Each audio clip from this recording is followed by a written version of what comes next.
There's a row of them parked behind the service drive. 11 deep, same model, same 3 colors, and every windshield wears a film of dust thick enough to write your name in. Somebody already did. The window stickers have gone yellow at the corners from sitting in the sun since spring. Taped to the glass of the closest one is a piece of neon card with a number on it. 9,000 off. And then somebody took a marker and crossed that number out and wrote a bigger one underneath it. That's not a sale. That's a confession. Because nobody discounts something that's moving. Nobody staples $9,000 to the hood of a vehicle people are lining up for. When the price starts falling on its own, before you've even opened your mouth to negotiate, the people who own that car are telling you something they'd never say out loud, and they're telling it to you in the only language a dealership speaks fluently: money. Now here's what makes this interesting. Every year, Consumer Reports goes out and asks its members what actually happened to them. Not what a reviewer thought after 3 days with a press car. What broke? What went back to the dealer? Whether they'd sign for the same thing again if they had the chance to do it over. The latest round of that survey covered roughly 380,000 vehicles across 20 separate trouble areas. Everything from a rattling trim panel to a transmission that has to come out of the car to get fixed. And when you lay that survey next to the sales floor data, something lines up almost perfectly. The models owners regret are over and over the exact same models sitting on those lots gathering dust with a marker-scrawled discount taped to the glass. I've had a lot of these on a lift. Enough to know which ones you smell coming down the driveway. So today we're walking through 17 SUVs where those two things overlap. Consumer Reports says the owners aren't happy. The market says almost nobody's buying. Stay with me to the back half, because there's one on this list that has enough inventory sitting on American dealer lots right now to last almost a full year at the rate it's selling, and it's one of the fastest depreciating vehicles in the entire country. That combination should make you angry, and I'll show you exactly who pockets the difference. Let me set the table first, because there are 2 numbers doing the work here, and you should know what they mean. The first is owner satisfaction. Consumer Reports asks a dead simple question. Knowing what you know now, would you buy this thing again? That's it. It cuts through everything. A car can test badly and still make people happy. A car can review beautifully and quietly ruin somebody's year. The second number is market day supply. That's how many days it would take a dealer to sell every one of those he's got sitting on the lot at the pace they're currently moving. 60 days is normal, healthy. 150 means trouble. 200 plus means the finance manager is having a bad month and the general manager already knows it. Watch how tightly those 2 numbers hold hands. Number 1, the Toyota Corolla Cross. And I'll be straight with you, I did not expect a Toyota on this list either. It landed on Consumer Reports' least satisfying models for the year, and the reason is expectations. Take the Corolla, the most quietly competent thing Toyota builds. Stretch it into a crossover, price it just above $25,000, and on paper that's a home run. In practice, owners describe something closer to an economy car wearing crossover boots. Slow, noisy underload, and short on the exact quality that made the Corolla worth buying, which was the sense that the engineers had sweated the small stuff. Nothing on this thing is broken. That's the point. It's not a reliability failure, it's a promise failure. And the market noticed before the survey did. Number 2, the Volkswagen Taos. This one is a reliability failure. Consumer Reports named it the least reliable subcompact SUV in the country, and this is not its first appearance. Repeat offender. The reported trouble is the expensive kind, engine problems, the sort that doesn't get fixed with a software update and a courtesy loaner. And in an earlier round of that same satisfaction survey, only about 38% of Taos owners said they'd buy another one. Think about what the number means. 2 out of 3 people who spent their own money on this car looked at it in the driveway and said, "Not again." That's not a car with a flaw. That's a car with a verdict. Number 3, the Chevrolet Equinox. Consumer Reports named it the least reliable compact SUV, and the specifics are worth hearing because they tell you what kind of ownership you're signing up for. Transmission control module faults. Fluid leaks severe enough that the fix requires pulling the transmission out of the vehicle. And recurring failures of the body control module, which is the little computer that runs your lights, your locks, your windows, all the boring stuff you never think about until none of it works at once. Let me explain why that last one matters more than it sounds. A body control module is a computer that sits behind the dash and decides what every low-voltage thing in the car is allowed to do. On an older vehicle, your headlight switch was a switch, copper on copper. If it quit, you replaced a $2 part and went to dinner. Now that switch is a request, and the module decides whether to grant it. Which is fine, right up until the module gets confused, and then your problem isn't one component, it's the referee. Here's the part that should bother you. None of those repairs are cheap. None of them are something you sort out in your own driveway with a socket set. And every single one puts you back inside a service department, which is the one room in the building that never runs a discount. Number 4. The GMC Terrain. Same platform, same transmission, same body control module, different badge and a higher sticker for the privilege of that badge. Consumer Reports flagged both the Equinox and the Terrain for the same list of failures, because underneath they are the same vehicle with different taillights and a nicer grade of plastic on the door cards. GMC finished 23rd out of 25 brands in reliability in the same report, so you're paying a premium for a nameplate that scores near the bottom of the ranking on a car that shares its faults with the cheaper version parked at the Chevy store 6 miles down the road. The discount tells the truth here too. Both of them wear one. Number 5. The Acura ADX. This is entry-level luxury, which as a category is a bit of a magic trick. It's built on the bones of the Honda HR-V, and there's nothing wrong with an HR-V. It's an honest little thing that does exactly what it says. The problem is what happens when you put a luxury badge on it and then have to hit a mass market price anyway. Something has to give, and what gives is the stuff you actually feel. Modest power, interior noise that never quite goes away, tech that doesn't match the badge.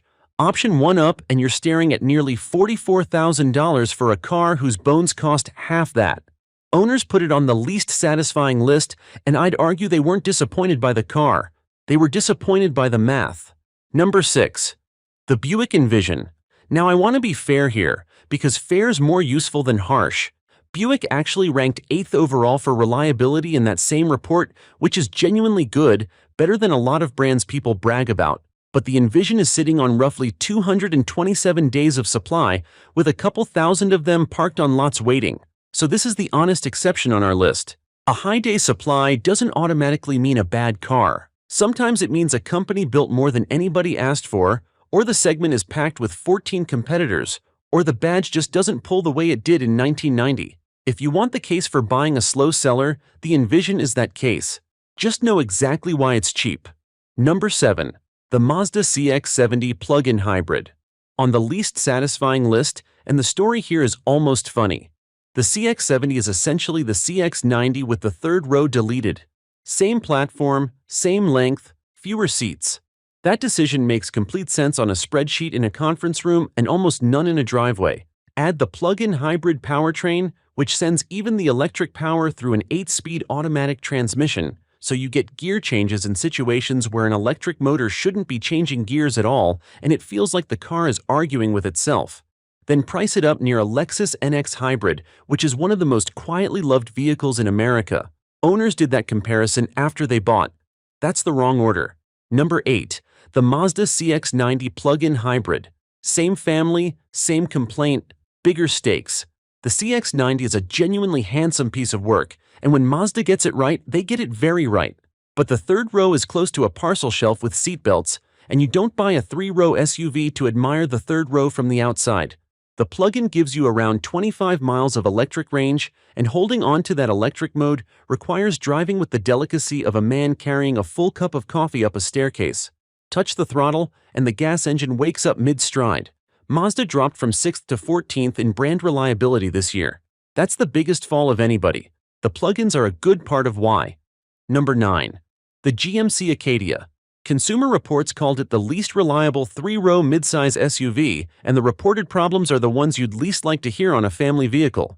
Transmission faults, leaks that require the gearbox to come out, brake complaints, and persistent in-car electronics trouble, which in a modern GM product means the screen that controls your climate, your radio, and increasingly your ability to see behind you. Here's the mechanism people miss, and it applies to a lot more than this one vehicle. When a manufacturer moves a 3-row onto a new platform, it doesn't change one thing. It changes everything at the same moment.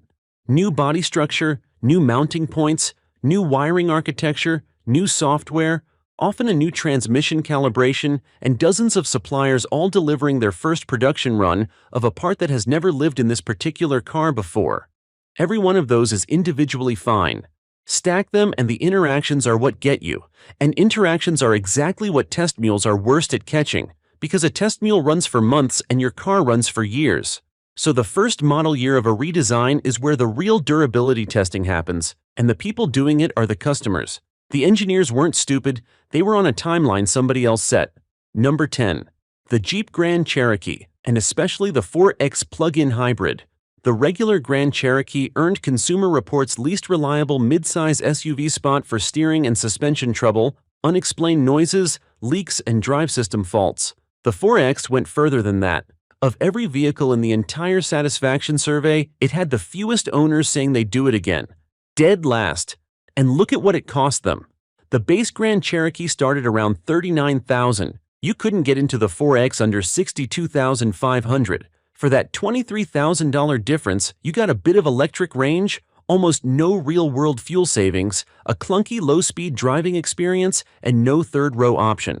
Chrysler recalled roughly 92,000 of these for a fault that could cut propulsion while driving. Stellantis has since canceled its plug-in hybrids. Number 11. The Jeep Grand Wagoneer. Around 215 days of market supply on the standard wheelbase and over 200 on the long one.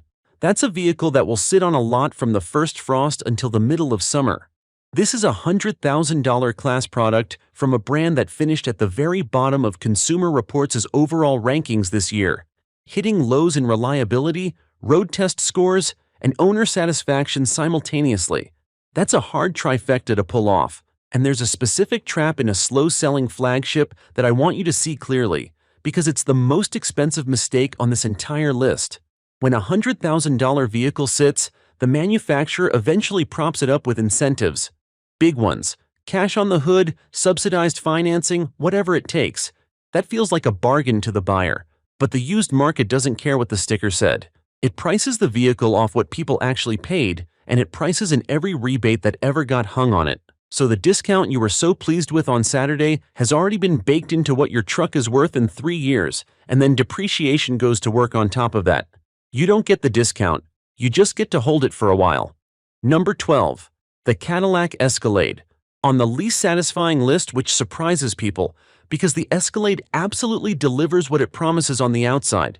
It's enormous, it's imposing, and the badge still carries weight. The problem is that owning one and admiring one are different activities. You have to park it, you have to feed it, at somewhere around 13 miles a gallon. You have to live with a payment that would cover a mortgage in half the country. And once the novelty burns off, what's left is a very large truck that you're still paying for. Satisfaction isn't about how good a thing is. It's about the gap between what you expected and what you got, and on an Escalade that gap is measured in fuel receipts. Number 13. Genesis. Specifically the GV80, and its smaller brother, the GV70. Genesis was the only luxury brand with models named in the least reliable SUV categories this year, and the GV80's list is long. Differential problems: fuel pump, fuel injection, climate control, steering, suspension components, assorted electrical accessories. The GV70 brought its own fuel pump and drive system trouble. What makes this genuinely strange is the family tree. Hyundai finished 12th and Kia 10th for brand reliability. Genesis finished 21st. Same engineering group, same suppliers in a lot of cases. And the electric GV60 sold fewer than 350 units in the first half of the year, down roughly 2/3 from the year before. There's a reason this happens more often than you'd think at premium brands, and it isn't laziness. A luxury variant carries more content. More actuators, more motors, more sensors, a more complicated climate system, adaptive suspension, adjustable everything. Every one of those is another thing with a failure rate, and failure rates add up. The base car has fewer things that can go wrong because it has fewer things. So you can genuinely pay more, get more, and end up in the service drive more often, all at the same time. A luxury badge is the most expensive thing you can buy that has no moving parts, and everything they bolt on behind it does. Number 14. The Honda Prologue. This one is a lesson in what a badge does and doesn't cover. When somebody walks into a Honda store, they're buying a specific reputation built over 40 years of over-engineered 4 cylinders that refuse to die. The Prologue isn't that. It's built on General Motors' electric platform with General Motors components, and owners felt it immediately. Stiff ride, poor visibility, acceleration that doesn't match the badge, and a general sense that the thing under them was assembled by a company they didn't choose. It made the least satisfying list. It's not a broken vehicle. It's a Honda in name, which is the one thing a Honda buyer will not forgive. Number 15. The Audi Q4 e-tron. Least satisfying list again, and the reason is that it fails in both directions at once. As a luxury product, the interior gives away its Volkswagen origins the second you touch anything. As an electric vehicle, its fast charging speed lags well behind rivals, so if you can't charge at home, you spend real chunks of your life in a parking lot watching a percentage climb. Here's the number that tells the whole story. The Sportback version of this car sold 6 units in the first 4 months of this year. 6. Nationwide, that's down about 99% from the year before. There is no reading of that figure that's good news. Number 16. The Chevrolet Blazer EV. This one earned every word of it. Consumer Reports named it the least reliable electric SUV, citing battery system faults, climate control failures, electrical accessories, in-car electronics, and the usual noises and leaks. And its history is worse than the survey. General Motors had to stop selling the thing outright within days of the model year starting and kept it stopped for months after software problems overwhelmed the launch. One long-term test car logged 23 separate fault codes. Later, more than 40,000 were recalled because they might not shift out of park. The car won an award before it was finished being engineered. And I want to sit on that for a second because it's the cleanest example of the modern problem you'll find. A generation ago, a vehicle shipped when the hardware was done, and the hardware was done when it was done. Now a large share of what makes the car work is code, and code can be finished later, over the air at midnight, while you sleep. That sounds like progress, and in some ways it is. But it also means a company can ship an unfinished product, tell itself the rest will land in a future release, and book the revenue this quarter. The customer becomes the last stage of quality assurance. Somebody's timeline beat somebody's judgment, and the buyers paid the invoice. Number 17. The Volkswagen ID 4. This is the one I told you about. Roughly 349 days of market supply. An ID4 sitting on a lot right now is statistically likely to still be there when the leaves turn. It has spent months as the slowest selling vehicle in America. It's on the least satisfying list, and it loses about 62% of its value in 5 years against an industry average of just under 42%. Nothing about the car is dramatic. That's what's remarkable. It's not dangerous, it's not a lemon, it's just underwhelming in a segment where underwhelming is fatal. And the used market has done the arithmetic on your behalf. So let's talk about the part that actually matters, which is where that discount goes. Because that $9,000 on the hood feels like a gift. It isn't. It's an advance on a loss you haven't taken yet. Here's how the money actually moves, and once you see it, you can't unsee it at a dealership. A manufacturer builds more of something than the market wants because factories don't like to slow down and quarterly targets have already been announced. Those units get shipped to dealers. And here's the piece most people don't know. A dealer does not own most of the cars on his lot. He borrows against them. It's called floor plan financing, and it works like a line of credit secured by the inventory itself, and it accrues interest every single day that vehicle sits there doing nothing but collecting pollen. So the pressure to move it is real and it is expensive, and it gets converted into a big friendly number on a windshield. You take the $9,000, you feel like you won. Then 3 years pass, and you go to trade it, and the used market prices that vehicle off what it's actually worth, not what the sticker said. The discount that got you in the door has already been subtracted, and then depreciation takes its cut on top. Consumer Reports' own data and the resale studies point the same direction. Average 5-year depreciation across all vehicles is running about 42%. Electric vehicles average about 57%. The ID4 is at 62%. A mid-size SUV averages around 47%, and when you finance the thing at over $50,000, which is roughly what a new vehicle averages now, on a long loan, you can spend years owing more than the vehicle is worth. Now count who came out ahead. The manufacturer cleared inventory and booked the sale. The dealer stopped paying interest on a unit that was bleeding him and made his margin on the financing, the warranty, and the paint protection nobody needs. The lender got a long note at a good rate on an asset that drops faster than the balance does. The service department got a customer with a body control module problem and no warranty left. There's very little money in a vehicle that simply works and holds its value. There's a great deal of money in one that doesn't, because every stage of the failure has somebody standing beside it with an invoice. And I want to be careful here, because this isn't a conspiracy and I'm not going to pretend it is. Nobody sat in a room and drew this up.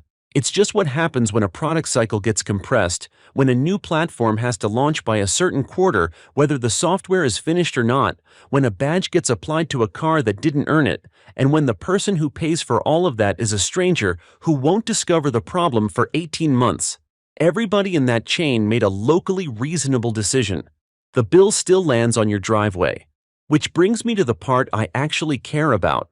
There was a stretch of time when a vehicle's reputation was built by the people who owned it and the people who fixed it, and it took years, and it couldn't be bought. You knew which trucks made it to 300,000 because your neighbor had one, and the guy at the parts counter had opinions, and those opinions were earned. That's what a reputation is. Slow, honest information.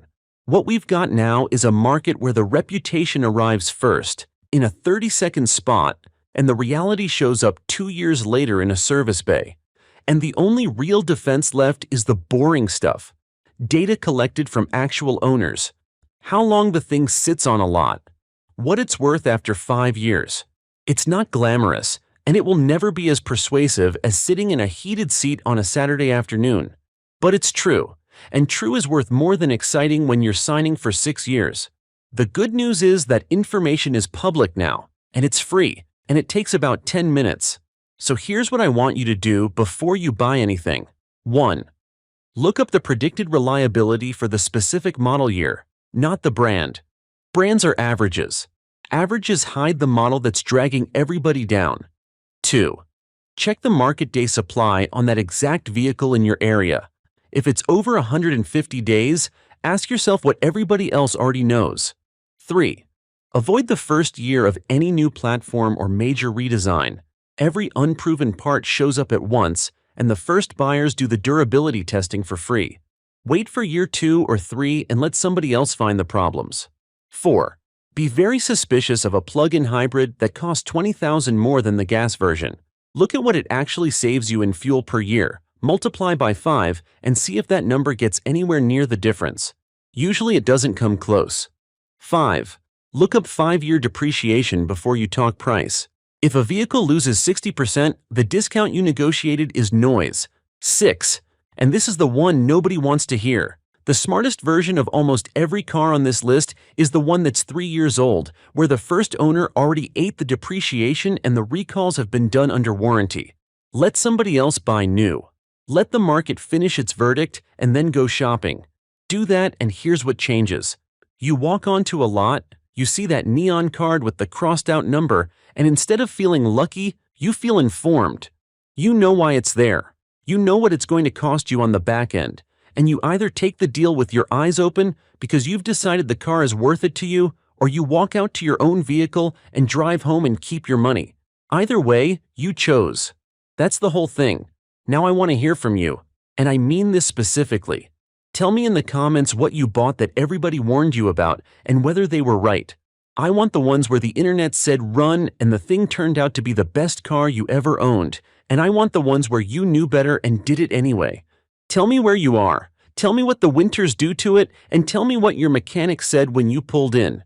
I read every one of these. The comment section on these videos is genuinely better informed than most of what gets published about cars, and it's the reason I keep making them. If you want the next one, subscribe, because we're going the other direction. Next time, it's the SUVs that hold their value best, the ones that barely sit on a lot at all. And there's a real surprise near the top of that list. It's not a luxury badge. It's not even close. It's a vehicle a lot of people dismiss as boring, and boring turns out to be worth about $11,000 at the 5-year mark. Until then, remember the neon card. When the price falls before you open your mouth, Somebody already knows something. Go find out what it is. Mas pinalakas na ang Good Morning Bayan. May dagdag na sa pagbabalita si Ruth Kaba, si Reggie Malina, balik ang broadcaster, veterano sa pagbabalita, maaga ang balita, mabilis ang update, diretso sa punto, isyu ng bayan, lagay ng panahon,